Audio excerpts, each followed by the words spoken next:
संसदेच्या अधिवेशनाचा पहिला आठवडा कुठलंही कामकाज न करता हा पूर्ण वाया गेलेला आहे.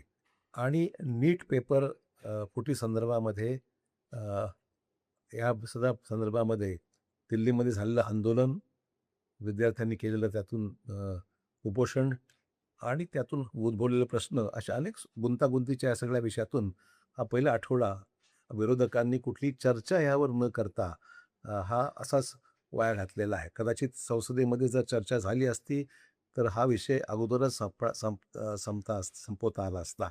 परंतु विरोधकांनी चर्चेची तयारी न दर्शवता राजकारण करण्याच्या पलीकडे या आठवड्यात काहीच केलेलं नाही. उलट पंतप्रधान मोदी साहेबांनी या विषयाचं गांभीर्य याच्या अगोदरच लक्ष त्यामध्ये दिलेलं आहे. सी-बी-आयला हा पूर्ण प्रकरण चौकशी करण्यास त्यांनी काम दिलेलं आहे. सी-बी-आयने सुद्धा जवळपास 13-14 लोकांना अरेस्ट करून त्याच्यावर कारवाई केलेली आहे आणि कोर्टात हा प्रकरण फास्ट ट्रॅक करण्याचा निर्णयसुद्धा पंतप्रधानांनी जाहीर केलेला आहे. ज्यातून याच्यामध्ये तातडीने निकाल लागेल आणि कठोर कारवाईसुद्धा याच्यामध्ये अपेक्षित आहे, जी गव्हर्नमेंट करायला सकारात्मक तयार आहे.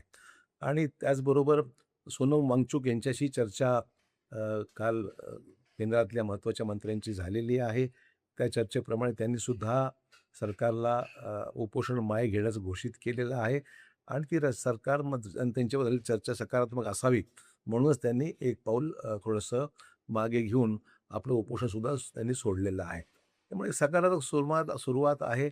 विरोधकांनी सुद्धा संसदेमध्ये सरकारने सांगितल्याप्रमाणे चर्चा करायला तयार आहोत. चर्चेला त्यांनी सुरुवात केली पाहिजे आणि चर्चेच्या माध्यमातून सरकार आपली भूमिकाही निश्चित स्पष्ट होणार आहे. सरकारची भूमिका आहेच स्पष्ट, पण त्यात ज्या काही कायदेशीर त्रुटी असतील, तर सिस्टममध्ये सुधार असतील, ते सुद्धा आपल्याला नक्की करता येतील.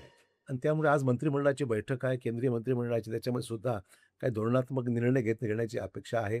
त्यातून ही सिस्टम कशी आपल्याला नीट करता येईल आणि त्यातून परीक्षा अधिक पारदर्शक करून त्या कुठेही पेपर आगामी काळात फुटणार नाही किंवा त्यात कुठले गैरप्रकार होणार नाही, याही बाबतीमध्ये सरकार हे निश्चित सकारात्मक पाऊल उचलत आहे. तर मला वाटतं की सिस्टम इम्प्रूव्हमेंटची गरज होती आणि ती आहे. सरकार करत आहे. कारवाई झालेली आहे. सी-बी-आयकडे फास्ट ट्रॅक कोर्टमध्ये चालवण्याचा फैसला सुद्धा पंतप्रधान घोषित केलेला आहे. तर मला वाटतं विरोधकांनी आता फार जास्त त्याच्यामध्ये न ताणता हा विषय सरकार मार्गी लावतंय ते विश्वास ठेवला पाहिजे आणि चर्चेच्या माध्यमातून आपली भूमिका सरकारही मांडेल, त्या विरोधकांनी मांडावी, सरकारसुद्धा आपली भूमिका स्पष्ट करेल.